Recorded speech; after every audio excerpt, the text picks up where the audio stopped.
hello, everybody, and welcome to the Inside Pass. It is Wednesday night, June the 5th, 2019. We are so glad you could be here with us tonight. We have an excellent show on tap for you guys tonight because I am super excited about welcoming our guest, our featured guest tonight. It's really not even a featured guest. He's more of almost like family, to at least to me and to the members of the TIP Nation, because he's been a staple of our show for the last 5 or 6 years. He's actually been on way more times than I can count. He used to come on all the time and do fantasy stuff for me, and we are no longer doing fantasy stuff because I would listen to him, and I lost fantasy NASCAR, so I refused to play. But we have a lot of things to cover with him tonight, and I'm so glad that he could come and be on with us tonight. He is a really good friend of mine and a good friend of the show's, and he is now the president of Kaulig Racing. He was the crew chief. Now he's the president. He's moving on up in the world. But he still does some crew chiefing, and we'll talk to him about that and the 10 car and all that stuff going on. Our buddy Chris Rice is on the strutmasters.com hotline. Buddy, welcome home. Hey, guys, I appreciate it. And welcome back, I guess I should say. You got out of, Texas, and now you're in North Carolina, so it's cool. I am, yes. We actually are from the Race Chaser Studios here in downtown Mooresville, so we're not too far out of the loop of Race Central USA, so it's cool. I know the Kaulig shop is 30 minutes or so down the road, so I'll have to come up there one day and tour the shop and see everything going on over at Kaulig Racing. So we got a lot to talk about, a lot to cover tonight. One of your friends, Ross Chastain, was on last week, so he has a bone he wants to pick with you through us. So we'll get to that in a little bit. But first of all, that sounds fun. Yes, it's always fun, and you're always a great sport. You're always awesome, and we enjoy you being on all the time because you certainly add a lot to the highlight reel and give us a laugh every week. So we certainly thank you for that. But there's a lot of stuff to cover, of course. Coming off Pocono this past week, Justin Haley did a great job in the 11 car. You had Austin Dillon in the 10 car. Give us a little bit of a recap of Pocono, if you would. Yeah, I'm crazy proud of Justin Haley. How well he's doing in the number 11 leaf filter. It's just been a blessing to watch him. You know, he's a rookie, but he's doing great. Top 10s all but 3 races, so that's pretty cool, especially for our race team 4 years in. Just proud of that group, everybody that works on that car.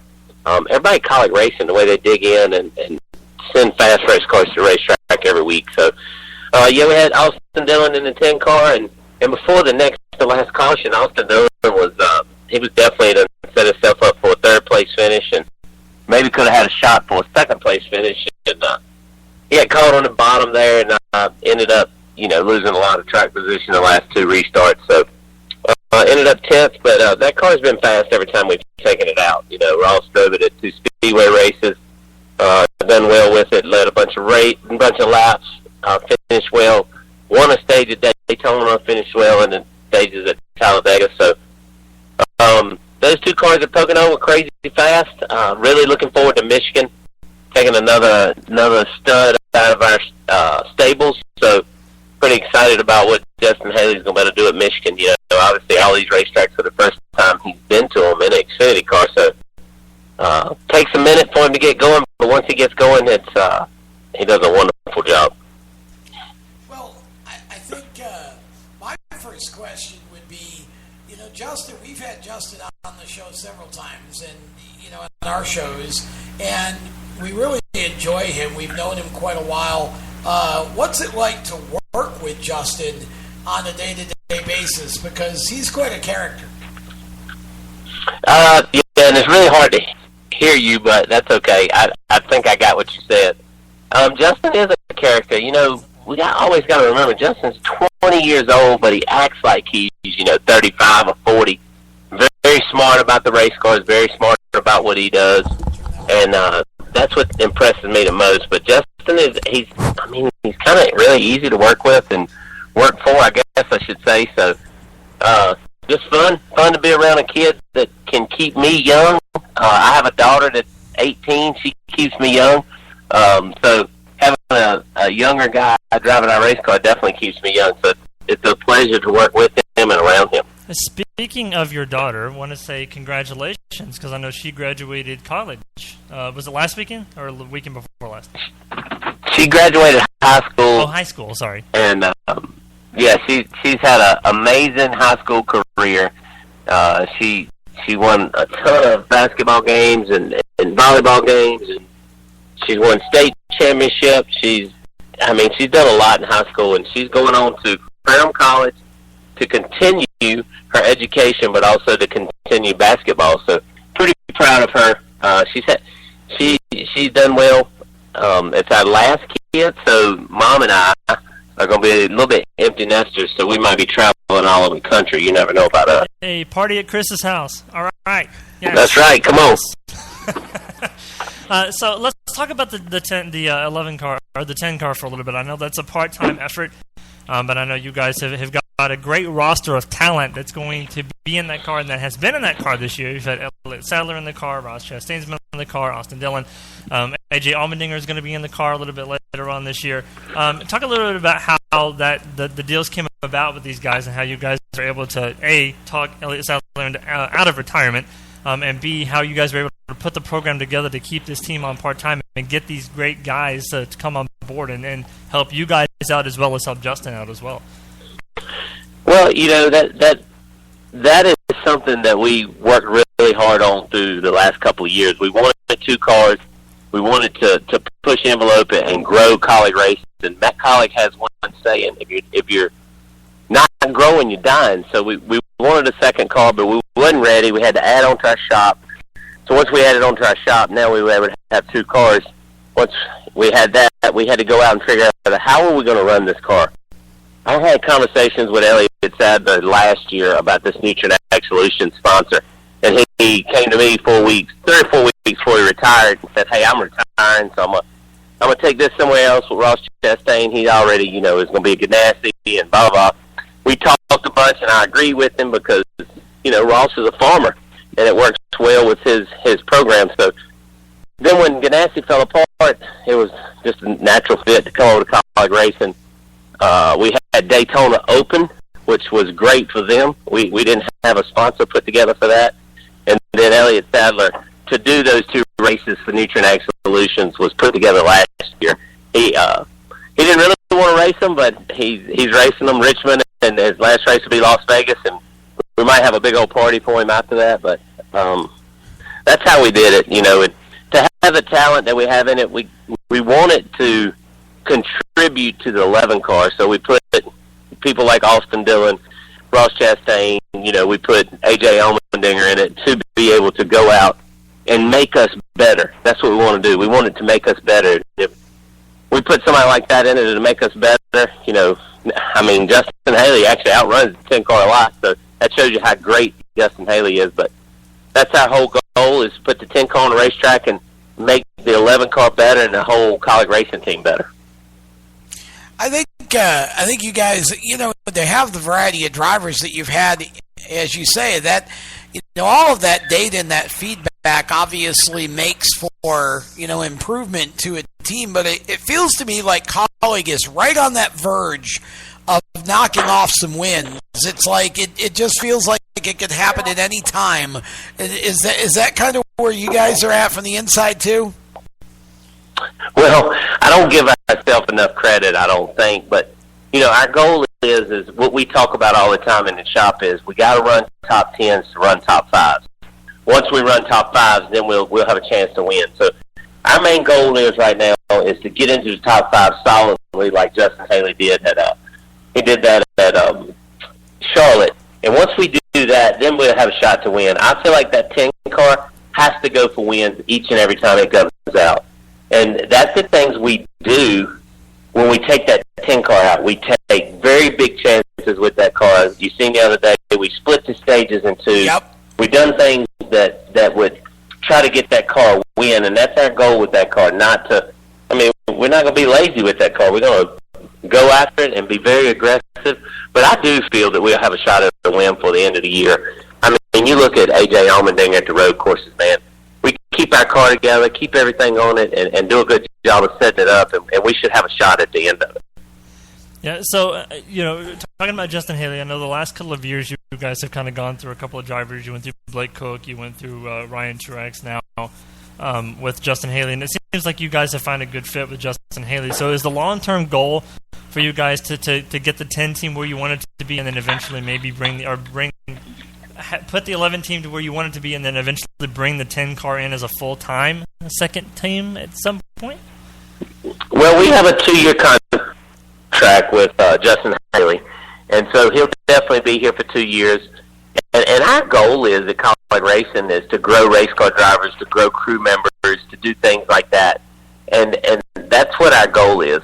Definitely in 2020 is to put the 10 car on the racetrack full time. And then if we have all-star drivers, look at a third car, look at something else. We're definitely not closing our eyes as to what we can do. How big can we get? We don't want to get too big, but definitely having opportunities for partners to come in and sponsor the race cars and bring their clients to the racetrack is what we want to do. And that's definitely good with Justin Haley because he's easy to talk to. He's a young talent that you can sell. Leaps up the gutter protection, loves him. So to look at that, that's what we want to do. We want to have that 11 car running well, running for that championship. Definitely want to bring the 10 car in full time in 2020. If we can get some funding to go with it, that's what's key. We definitely have to have funding with these race cars, and once we do that, man, as Michael Jordan would say, what did he say? The roof is the ceiling, or something like that when he was at Carolina. Yeah. It was a Yogi Berra-ism, I think. If I wasn't awake, I'd still be sleeping. So I've got an idea. So since you just let us know that you would like to have 2 full-time cars, I know that Justin Haley put in a paid time off request for Richmond weekend because he's not very good there, and requested that you guys put Kaz Gralla in the car, and Kaz doesn't have a full-time ride, so maybe next year you could look at pairing Justin and Kaz together and running them both for the full season if we get some funding behind Kaz. That would definitely be awesome, and I had Justin's time off on my desk today, actually yesterday or Monday or something, and he asked me about how was his time off coming, and I said, "Bud, I approved Saturday and Sunday for you, so you're good to go for Richmond weekend. You just got to work on Thursday and Friday." I'm sorry. Yeah, I told him the last time we had him on one of our other shows here on the network, and I told him, I said, you just got to learn to start liking these tracks. It's not like you can't drive, but it's just funny. I thought that was really funny, and that's what you get with Justin. He's got a really fun sense of humor, and he's very humble. He's not afraid to admit his weaknesses, and him and Kaz have a really kind of dynamic fun friendship there. So it was just funny to me when I read that, and I thought, well, there's a great opportunity for a 2-car team right there. Yeah, it definitely is. And what Justin don't realize, he finished in the top 10 at Richmond, so wasn't that bad. Exactly. So you'll have to give us some ammo to use against Justin next time he comes into the studio, because he comes here, probably a couple times a year, and sits in on one of our other shows. So you'll have to give us some ammo to fight with him against the next time he comes into the studio. We definitely can do that. That's for sure. So speaking of ammo, last week we had Ross Chastain on. And we talked a little bit to Ross about his time in the 10 car, his time in the 10 car, and his plans for 2019, which was of course before he made the announcement yesterday, which we'll talk about later in the show. But one of the things that we told him that that at least you and I have had a good friendship over the last several years, and that you've been giving me ammo to use against the likes of Alex Bowman, who actually had to come back for you with the Blimpie thing. I don't know if you remember that or not, but. In any event, we asked him if he had anything that we could use against you, and the first of 2 things was, number one, he wanted us to ask you what your favorite fruit is, and he said you better know the answer to it. What my favorite fruit is? It's watermelon. Without the seed, definitely that. Okay, so you passed that test, so he'll be happy to know that that's what he thought you'd answer, or I guess that's what he hoped you would answer. And then number 2, he told us a quick story about how the first time that he came, I guess the first time you had called him to Colleague Racing to talk about potentially being in the 11 car, that I guess there was some sort of an incident where you yelled at him, or somebody on the crew yelled at him, and he was wanting to... I yelled at Ross quite often, so it wasn't just one time. He wanted to know why you were yelling at him, and he wants me to clear the air so that the next time he comes on, Well, Ross Chastain is a racer, and he races everyone super hard, and Blake Cook was in that car, and I'm going to tell you, if you're on my team, it's nobody no better out there. So if you're racing my driver and you give my driver a hard time, I'm going to be mad at you. And that's just the way it was. And, they raced each other hard. And, I was probably out of line and probably not the smartest about it. But, yeah, I told him, what I thought about him and was mad at him for a couple, months probably. And we didn't have much conversation throughout the last couple of years. Even when Ryan Truex was driving the car, we didn't have much conversations. And then when this whole Nutrien Solutions deal come up, the people I deal with, I told him, I said, hey, Ross has got to come to the shop, and we need to sit down and just clear the air. We sat down and had one amazing conversation. He told me his view of it. I told him my view of it, and we both agreed that we both had complete rights to be frustrated or mad, and that's in the past, and we don't even look back on it. And we've actually had a really good relationship since then. Him deciding to go to points on the trucks, which we don't have much. I know that he put us in there with Johnny Davis and stuff like that. We don't have much to say about that, right? Because we only have 4 or 5 races with him. Right, exactly. But at the end of the day, he called us. Cole called me, and ran it by me, and we don't have anything to go to say one way or the other because we was not running him for points. Sure. But we definitely have a great relationship now, and I did. I probably hollered at him and was probably mean to him more times than I should have been. Let's put it that way. Well, I kind of feel like Ross is a really old-school racer, and that's what I love about him. He's just, he's out there to win. He's not necessarily there to make friends. He's just a good, hard-nosed, old-school racer with a whole lot of talent that I think it took a lot of people way too long to discover. Yeah, and what's so bad about that is he does have a ton of talent, but it still goes back, you got to have money. Yeah. You got to have money to make this deal go. Yep. You got to have sponsorship, and if you don't have that, you're back at South Boston Speedway racing, or you're back somewhere else racing. You just have to have the money to go with it, and that's what's key. Ross has some backing right now, and Nice is wanting him to run for the championship, and Nutrien Solutions on our car wants him to race. So that's the product of we have to. He has to use all his sponsors smart and correctly, and then maybe he'll make it to the Cup Series where he belongs one day. Well, I feel like the answer to that problem is you should just buy more watermelon. I mean, that's... Well, I can't eat but so many watermelons, and I try to make them bring them to me free. Oh! So you're taking advantage of Ross. You assign him to get free watermelon. That's basically what you're saying. Yes, that's what I try to do. All right. Chris, we could talk. I could talk to you for 3 hours, but we only have an hour-long show now. So, you are more than welcome to come on here anytime you want to. And you're racing or I guess you're not racing, but the 10 cars racing this weekend, right, at Michigan? No, the 11 car races this weekend with Justin Haley, then it races at Iowa. Next time we bring out the 10 will be at Chicago with Ross in it. Okay. And then it's going to run Daytona with A.J. Allmendinger in it, which we announced yesterday. Yeah, so saw that. That's good deal. Another great. Cool to get A.J. in it. Yeah. It's going to be fun to watch him go after it. And he's going to run on the road course races as well, right?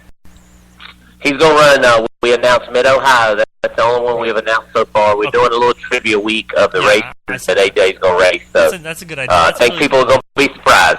Yeah, awesome. All right, well, Chris, we will let you go. Best of luck with everything, Colleague Racing, and Justin Haley and everybody in the 11 team and the 10 team. And anytime you want to come on, all you got to do is just shoot me a text or shoot me a Twitter message, and we'll get you on, all right? All right, man. Thanks, guys. And you guys have fun tonight, and we appreciate everything you do for the NASCAR community. And I appreciate everything you do as well, Chris. Guys. For sure. Have a good night, buddy.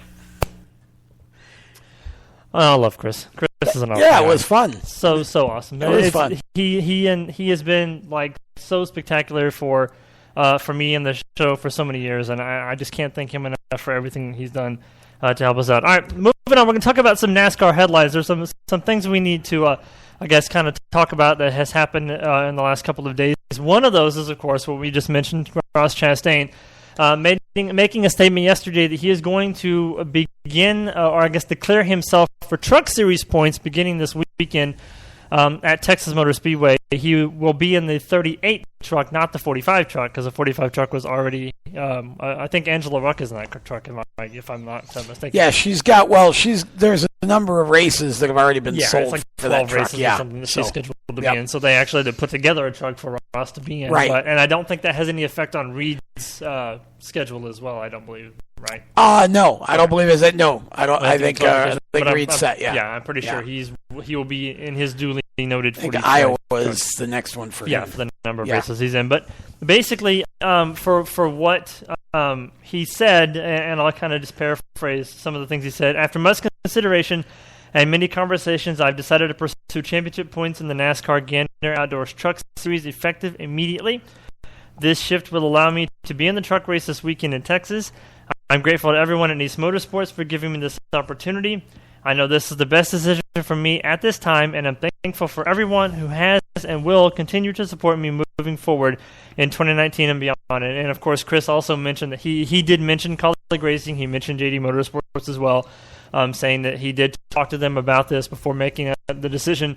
But Tom, you and I and Jacob and Chris, everybody, we've talked about this from the beginning of the year, or at least after he won the race at Kansas, we thought, maybe he should have, declared for Truck Series points, because now, even though he has a win, he did not get points for that win because he wasn't pursuing truck points. So now, beginning at Texas, he's going to have to A, get into the top 20 in points, and B, win another race.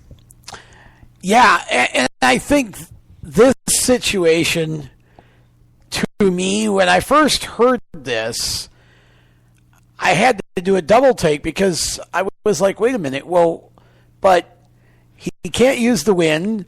He has 0 points. Wait, how many truck races have we run already? And then when we looked it up, it was only 8 races out of the schedule, and I thought, well, shoot, top 20 in points? If he can run anywhere near as well as he's been running in the 45 truck, top 20 in points should be doable, but he's still got to win. Right. And that's going to be the key. He's got to come up with a win. And so this was, for me, a very intriguing strategy play on Ross's part, because, you're forfeiting about a third of the truck season. And you're basically going to, now, my assumption is that they will take all of the trucks that Ross was driving and make them 38, and they will give him, every resource that he needs in terms of, the best guys on the team and whatever. And I know they've been hiring some additional personnel, because I know someone who just got hired there, and I wondered at the time. It was funny because I got notification of that the day before that a friend of mine got hired over there to work as an engineer, and I thought, well, that's interesting. It's an interesting time of the year to have an opening and then be bringing somebody in. And then the next day that announcement came out. It was like, this makes sense now. We're expanding and building another team. So I think this, Randy, is a really intriguing strategy play, because we're going to be focused on, at least for the next 3 or 4 races, we're going to be focused on that 38 truck to see if Ross can get off to a hot start. And if he can, and if he gets a win, it's going to be interesting, because if he had stayed in the 45 and been running for the title, you would have been hard-pressed to say that the road to the Truck Series title wouldn't at least have had to go through Ross Chastain in some form or fashion, because he has been as consistent as anybody else in the series and more consistent than most. And that, boy, if they can just do this right from here on out, this is still doable for him. And what a story would that be? Oh, man, there's no doubt about that. And from a business perspective, I look at it as an opportunity for him to have more eyes on him. Yes. Because now, running all three series, he does kind of get lost in the shuffle when he's running the 15 car in the Cup Series. Right. And he gets a little bit lost running the JD Motorsports car, because even though those guys are trying hard, they don't have the funds and the equipment that they need to make Ross be the Ross that we all know he can be.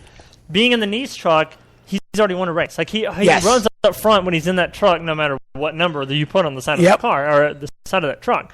So this is an opportunity for him to have more eyes business-wise on him, more people that say, you know what, I want to sponsor him, but I don't know what series to sponsor him in. Well, now you know, having him be a front-running contender every week, now not having Kyle Busch to worry about either, is going to make it that much more easier. I feel like in terms of not easier in terms of, you know, the hill he has to climb. That's a huge hill to climb, right. But as we mentioned, top 20 in points is very, very doable when you think about he's starting at 0, but the first 30 guys in front of him have probably only ran one race all year. So, you know, even if he runs, you know, finishes in the top 10 the next couple of races, he should easily make it into the top 30. Right. Top 25 even maybe. And from there, getting into the top 20 shouldn't be an issue if he keeps busting out the same, you know, the top 10 finishes. Then it's getting the win. But he's already won at Kansas. So obviously the team has what it takes to win. It's just a matter of finding the right combination and the right track to put him in the winner's circle and get him into the chase, which would be completely, you know, jaw-dropping to see somebody, you know, sit out the first third of the season and still make it into the chase. Well, we watched Kyle Busch do it in Cup, but of course, you know, that's Kyle Busch too, but he missed the first 11 and still went on to win the championship. But Ross, the key here, though, is you're adding a whole bunch of new personnel and you're kind of scurrying a little bit to reorganize and, you know, put things into place the way they're going to be for the rest of the year. So the key is that the Nice team, that whole organization, just hopefully they've got a plan and you're not overlooking things, because the one thing you don't want to do is go out and have, you know, some sort of a, you know, mechanical failure or whatever in your first couple races. You want to get off to a really good start. I think it's going to be important that he finishes really well at Texas and kind of gets himself, because the more if they can put 2 or 3 races together that are really, really good races, then you know, I think you're going to see the momentum carry them through. And of course, like I said, top 20 for me isn't an issue. I think he can easily do that with 16 races or 15 races, whatever it is left. But it's the win that's going to be tough to duplicate. He's got to go win another one. And as much as he's been close several other times, it shows you how hard it is to get that win. So he's going to have to make that happen. But like I said, I love this sort of stuff when stuff like this happens. To me, at first I was kind of thinking, well, why would NASCAR allow that? But then I thought, well, why wouldn't they? Right, you know, exactly. You know, this is going to be a story if he comes out hot and you know continues to race the way he's been racing. You know, this is going to be a story that's going to build for NASCAR. It's an interesting storyline, and you know, again, this is a guy who should be in a Cup car as far as I'm concerned, and as you say, hopefully this draws more attention to him, and if he can perform well and Nice can perform well, it's going to be good for all parties.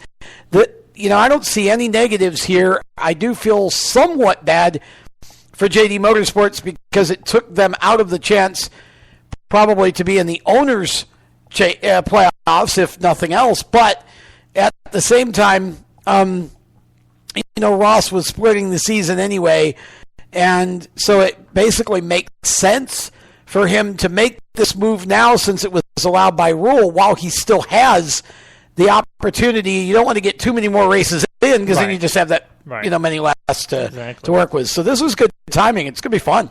So in other Truck Series news, and we'll continue to follow the Ross Chastain story, Ross is actually going to be back on the show in a couple of months, so we'll figure out, hopefully by then he'll have that win and be in the top 20, and we'll have a whole lot more to talk about. So in other Truck Series news, this Friday night, Greg Biffle will return to the Truck Series for the first time since 2004, and the first time in a NASCAR race since 2016. Of course, he won the Truck Series Championship back in 2000. He's got 16 wins right now on the circuit, 42 top 5s, 54 top 10s. But, Tom, this is a much different series than when he left it 19 years ago.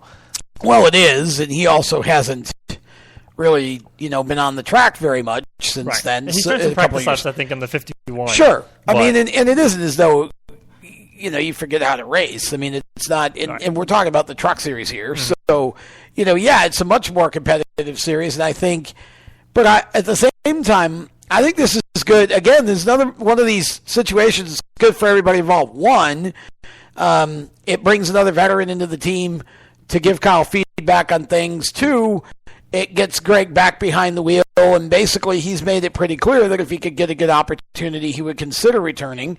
He never really, quote-unquote, retired, just stopped having opportunities and quality stuff. So maybe this, if he runs well, would do something to kind of revive even a part-time opportunity for him for next year or even going forward this year. But the other thing is, I think having Greg there, you've got Todd Gilliland and Harrison Burton who've been struggling mightily, and it never hurts to have that presence of a driver who's achieved all of that to kind of, put in his 2 cents, because Kyle's been pretty outspoken about how disappointed he is with the performance that both of those youngsters have been giving this year. And so maybe Greg can be some sort of a bit of a bridge to, to success for the two of them. So, I think this could be this will certainly bear watching, and it's a fun story to see Greg come back. I think what makes the Truck Series so unique is the fact that for so many years you had so much, like so many different generations competing in the Truck Series, because back in the early 2000s, the late 90s when the Truck Series got started, you had Jack Sprague and Ron Hornaday, but then you had the rookies, which are now long gone Cup stars, like Kyle Busch's of the world, if you will.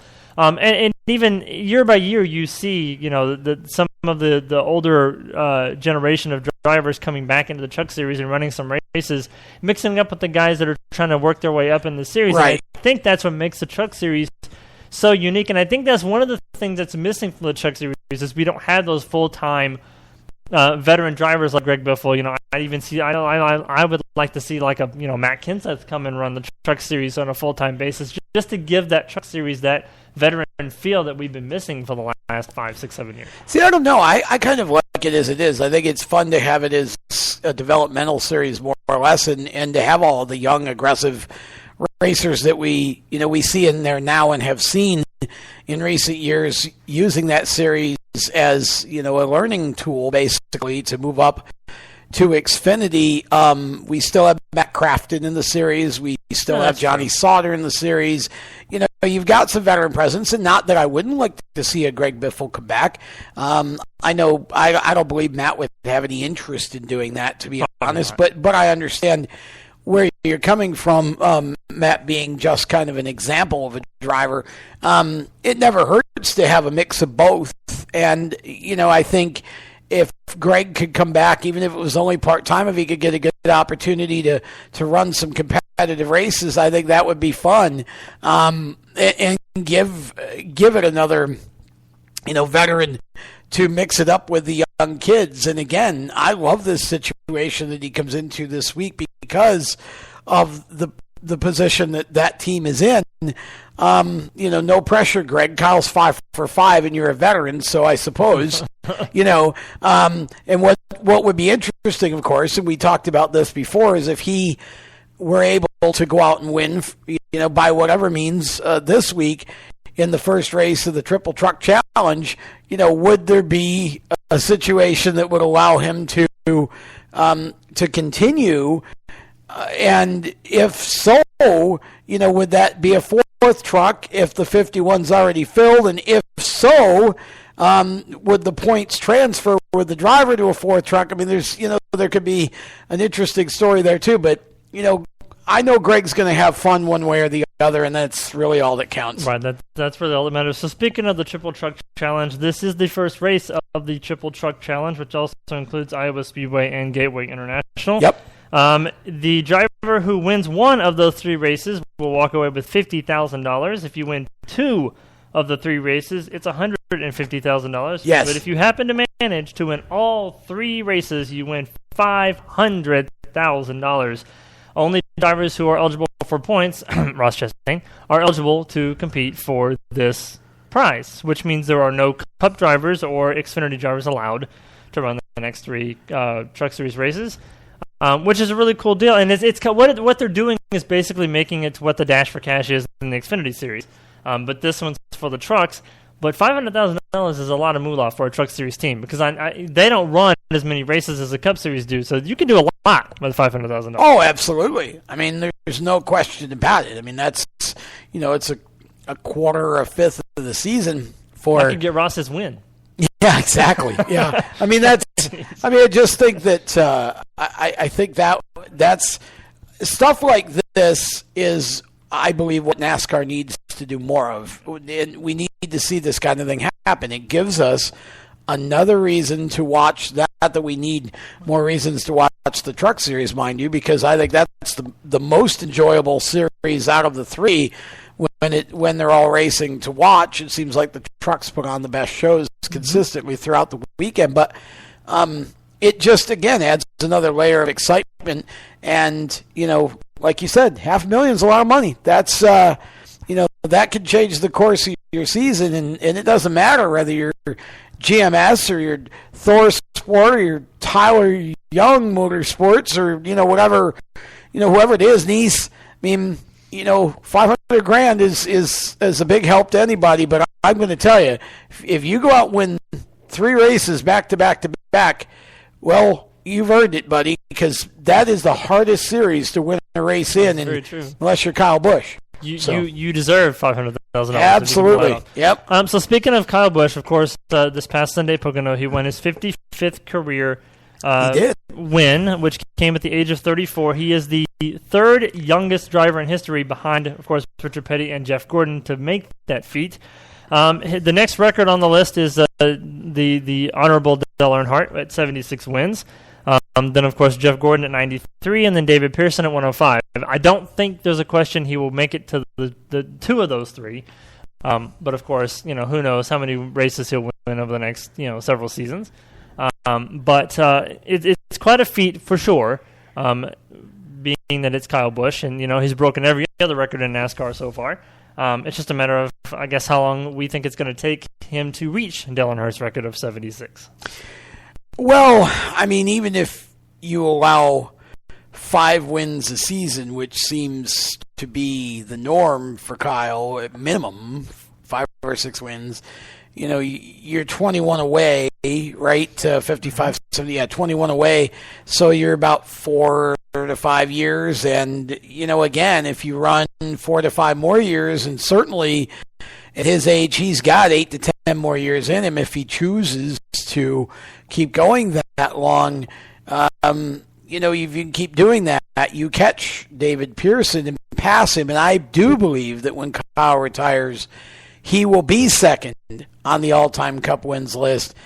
And it is at that point that we can start talking about Kyle in the same breath as the Richard Pettys and the all-time greats ever. I mean, I already believe he's the best pure talent of his generation, but I think that to be able to put him up there, you can't the 200 wins thing for me across all 3 series doesn't do it, because he's running and winning Xfinity races and Cup equipment, and with Cup backing and resources, and he's winning in the Truck Series against younger drivers with far less experience. So it's not that I detract those wins, but only to say you can't equate that to what Richard Petty did, or put him in. But I think in his generation, he is the best, and I think the Cup stats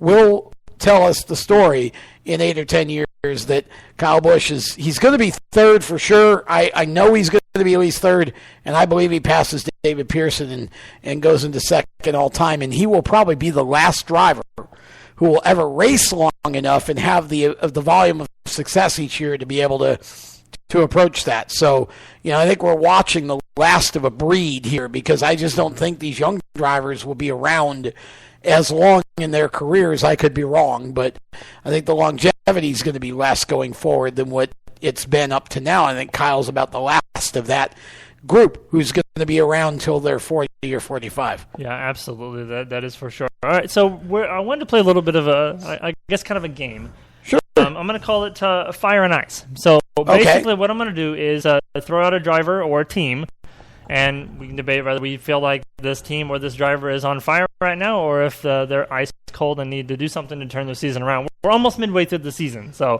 once we get to the midpoint of the season, which I believe is right after the July 4th weekend, we're going to do what I do, which is a mid-season report card. So this is kind of, we'll give teams a little bit of a, I guess kind of a not really a grade, but more of what do you need to do. This is like your midterm. Your midterm before the midterm, I guess, kind of thing. Yeah. If you don't start earning extra credit, you will fail, basically. Okay. So we'll start on the Truck Series, and the first name I'll throw out there, and I kind of did it based on last year's point standings as of right now. Okay. So kind of compare last year's top 10 to this year's top 10. We're not going to go through all 10, but just I picked some random drivers. Okay. So we'll start with Brett Moffitt. Okay, so fire is hot, ice is cold. Okay, all right. Just wanted to make sure I understood how we're using those terms. So I see Brett Moffitt as being basically cold at this point. It isn't that he hasn't had speed, but, he's not running for wins and not even necessarily finishing races the way that he did a year ago. I'm honestly a little bit disappointed that we haven't seen more out of Brett Moffitt in that team this year than we have, but I think that it speaks more to the depth of the competition in the Truck Series than it does necessarily just about them. But I say he's ice cold right now. Yeah, I kind of feel like I tend to agree with you a little bit. I mean, based on what that team was doing last season with Johnny Sauter and then now with Brett Moffitt, I feel like he does have 5 top 10s this season, but other than those 5 top 10s, he's finished outside the top 10 the rest of the time. So it's either like he's really good or he's really bad. Yeah, and that's kind of the thing. I mean, he's in 8 starts, he's got 4 top 5s, but he's got no wins, and he's finished 5 top 10s. They've been consistently, I feel like, more between like 4th and 10th than they have actually chasing wins, and I think that he is third in points, but I think that he owes that more to the consistency than anything else, and I do think you'll see more out of that team in the second half of the schedule. I call it consistently inconsistent. Yeah, well, I mean, he's been consistently in the top 10. He's only had 1 DNF, but that's true. But he just isn't. He just isn't running up front for wins the way we're used to seeing him. Next on the list is his partner swap, Johnny Sauter. Yeah, and see, Johnny, there's a case right there of, if you just look at stats, again, through 8 starts, you got 1 win, you got 3 top 5s, 5 top 10s, but, Johnny just hasn't been Johnny. There have been a couple races where he was fast and then had issues, broke or whatever. But, I think, again, those 2 guys with new teams this year, even though Johnny used to be over there, was not with this team. I think that Johnny and Brett probably both get better in the second half. But right now, I would consider Johnny, because he has a win, I'll say he's lukewarm. Yeah, he has finished outside the top 15 in the last 2 races, although he did win Dover. Yeah. But the last 2 races have been kind of a well, that's what I'm saying. Yeah. So, yeah. I mean, he's he's slowly turning into the ice. Next on the list is his teammate Matt Crafton. Yeah, and here again, I mean, Crafty's fifth in points, but, I don't feel like he's shown to be Matt Crafton. He's got 5 top fives in 8 starts, but again, he's not running for race wins the way that we're used to seeing him. I have to say, I think he's more ice than he is fire. Lukewarm at best. He shows signs of coming out of the funk he's been in the last 2-3 years, but of all the guys on that Thor Sport team right now, Matt continues to be the most confusing because you just never know from one week to the next what you're going to get for performance out of them. That's true, and I believe his last one was at Eldora, right? Yeah, and I think I think you're going to find that his best shot to win in the coming month or two may be Eldora again. He has won the last 2 polls though, but and he's finished outside the top 10 only once this season. But he's not, like you said, he's not the Matt Crafton. No. The last guy that we'll talk about on the Truck Series side is Stuart Friesen. Yeah, see, I feel like Stuart is fire, except that he still has a cracked victory lane, but the guy's done everything but win. I mean, that's a frustrating. It's like the Alex Bowman syndrome. Well, that's the thing. I mean, and sometimes you finish second, you finish second. Well, great, I had 3 seconds in a row, but it's almost like you'd rather DNF than be that close and not have it happen. I mean, look at him leading and running out of fuel in the race that Ross won. I think Friesen is actually. He's second in points, and I think that's deserved. He's one of the best trucks speed-wise and performance-wise in the races week in and week out. You've got 4 top 5s, you've got 5 top 10s, but again, he either wins or he either runs up front or he DNFs. And I think if the team can eliminate mistakes and beating themselves, Stewart could very easily win the championship this year. He's just got to get to victory lane. But I would consider him fire only because he's done everything except win, and he's there every single week. Yeah, he's a threat to win the race. Yes, every week for sure. Yep. He led 87 laps the race that he ran out of fuel, and Ross Chastain won. All right, so moving on to the Xfinity Series now. We'll start with the top of the charts and Tyler Reddick. Well, Tyler is definitely fire. I mean, I believe Tyler controls the road right now to the Xfinity Series championship. And here this driver who, we kind of maligned him most of last year because he underperformed in the junior car, and then all of a sudden he goes out and, gets hot at Homestead and just, it's almost like he said, oh, yeah, you don't think I should be here? Well, hold my beer, and goes out and just blows the field away, and then comes back, changes teams, and it took him forever. He's been up front all year in that car, and he's looked better in a Childress Xfinity car than just about anybody else has, even Daniel Hemrick, over the last few years, and I feel like this is the guy who is easily the most consistent. You watched him last week, and he had to start at the back because they changed to tranny before the race, and he was almost leading. He finished second at the end of the first stage.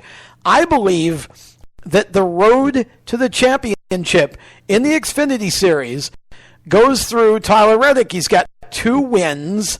He's led the second most laps of anybody in the series behind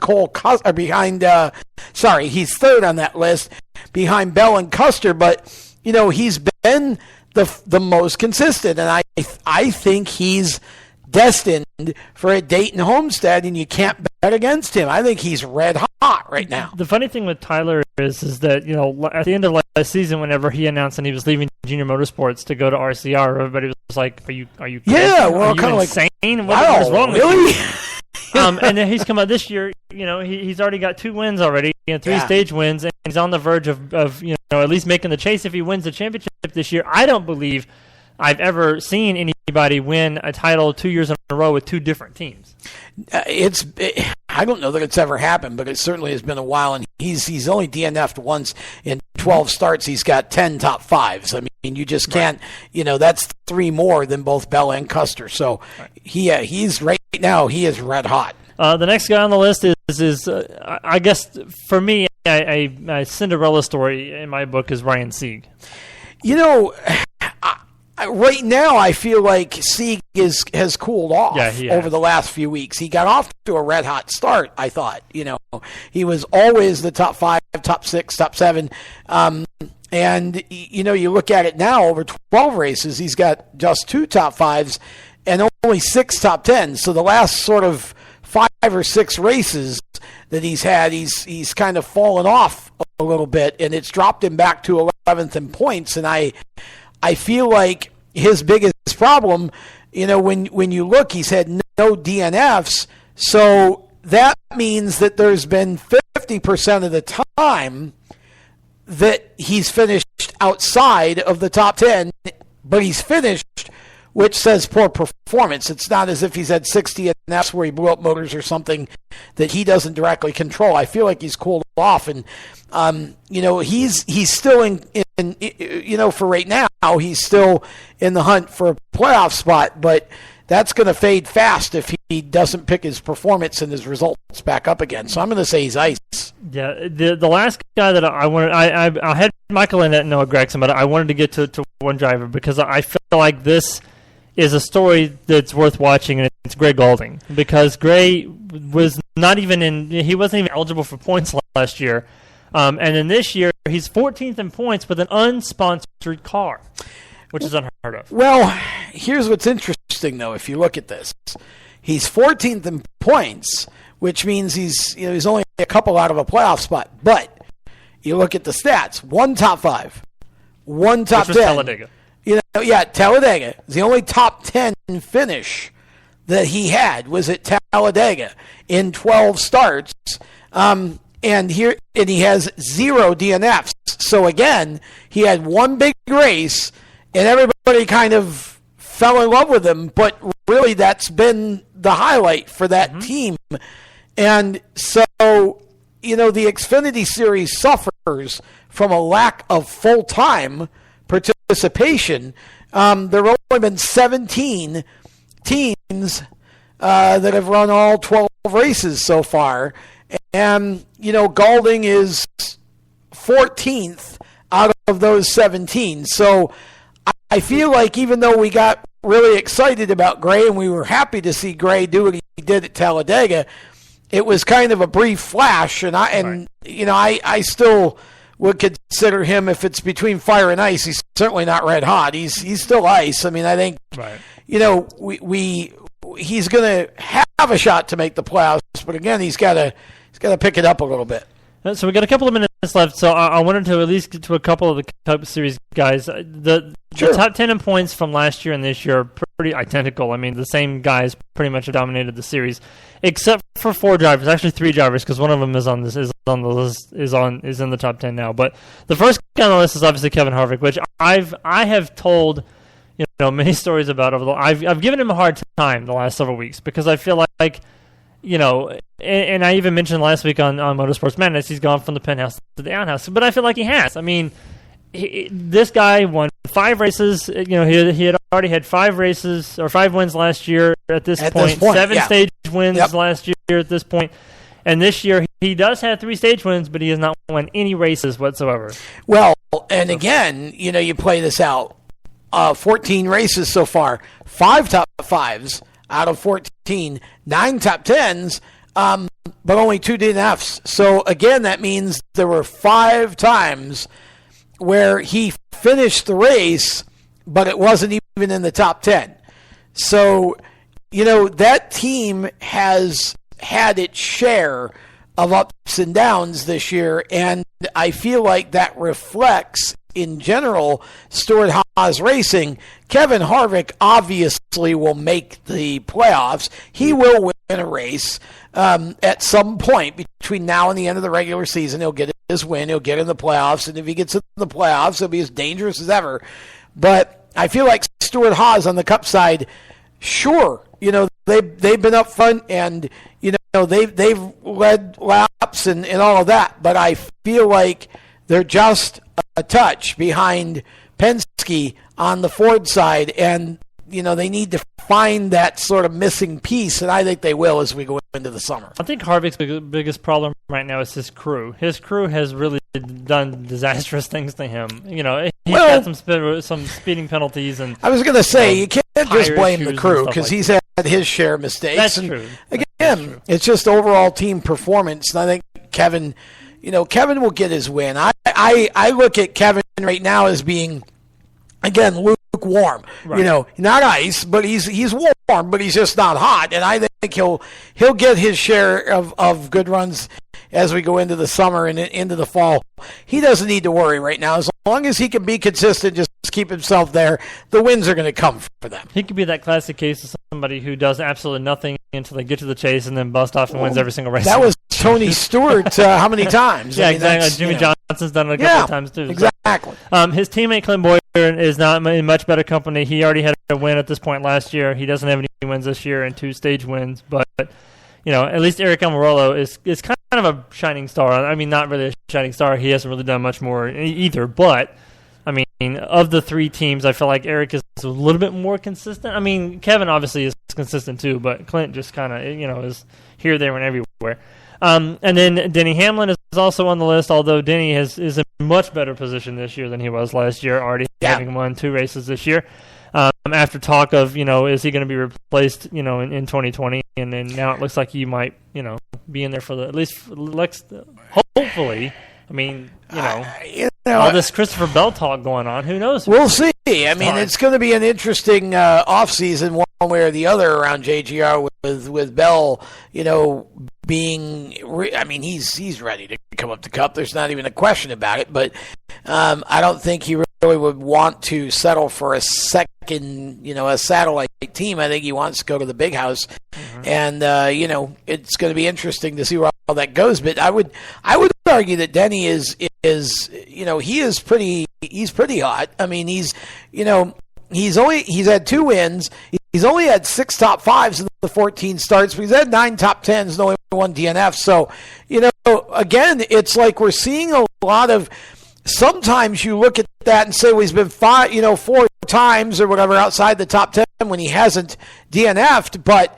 A lot of that's just depth of competition, too. You got 15 to 20 cars that could, run in the top 10 or 25 cars that could run in the top 10 on any given week with this package. And so a 12th place finish really isn't necessarily a terrible day. It just looks bad on paper. That's true. The last guy on the list is Kyle Larson. At this point last year, he was 10th in points with the stage win, and this year I believe he's 14th in points with 3 stage wins. But again, he's somebody who kicks himself or does something. He does Kyle Larson things, and ends up crashing out or having a whatever issue you name it, and it's happened to him. Although winning the All-Star race was what we thought would be momentum for him, and he actually did decently in the 600, but then went right back to doing Kyle Larson things. At Pocono, yeah. Well, weeks, I mean, so. Again, you look at he's actually 16th. He's right on the bubble right now. Right. He's had 1 top 5, top 5 in 14 starts and only 4 top 10s and only 4 DNFs. So again, out of 14 races, 10 times you finished the race, and only 4 out of those 10 have been inside the top 10. So, Kyle's got to pick it up, and the team's got to pick it up. That group right now is very suspect. Kurt Busch is clearly outperforming Kyle Larson this year, and it's not even close. So, something's got to give with that 42 team, whether it, and I'm not, disrespecting either side, but something's got to give there because right now it's just not clicking. Kyle needs to do what he does in the sprint car and the cup car. And then, well, he needs to stop doing what he needs to. I meant the winning part, the results, but not the driving approach. Not the driving ability. Yeah, all right, so 500 times. Before we go, we do want to do our hometown track of the week. We didn't do it last week because we were running short on time. But in honor of Indiana Midget Week, I picked Lincoln Park Speedway